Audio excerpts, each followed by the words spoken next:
इसमें मैं अंदर जाने की कोशिश कर रहा था तो बीजेपी के एमपी जो थे वो मुझे ऐसे रोकने की कोशिश कर रहे थे, धकेल रहे थे और मुझे धमका रहे थे। नहीं देखिए हाँ किया है मगर ठीक है कोई मतलब धक्का मुक्की से हमें कुछ होता नहीं है।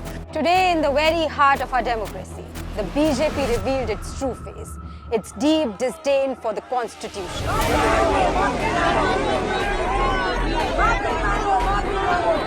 In a shocking turn of events, BJP MPs stormed Parliament armed with sticks, intent on causing harm and chaos.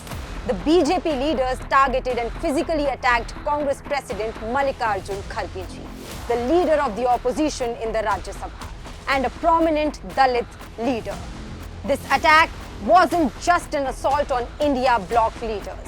It was an attack on Baba Saheb Ambedkar, the Constitution, Dalits, and SC and ST communities. For several days, opposition parties, including Congress, have been protesting peacefully at Makardwar on people-centric issues.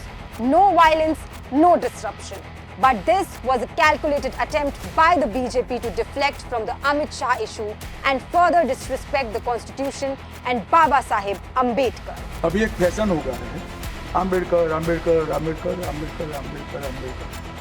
इतना नाम अगर भगवान का लेते हैं तो 7 जन्मों तक स्वर्ग मिल जाता है। If the BJP truly respected the Constitution, Baba Saheb Ambedkar or Parliament, this violent attack on opposition leaders would never have happened. Amit Shah would have been forced to apologize and resign. Congress has written to the Speaker of the Lok Sabha demanding immediate action against the BJP leaders responsible for the violent assault on Congress President Mallikarjun Kharge ji. India will not forgive. India will not forget. We will not be silenced. Baba Saheb Ambedkar is our pride and the Constitution is our soul. No force will break our resolve to defend it.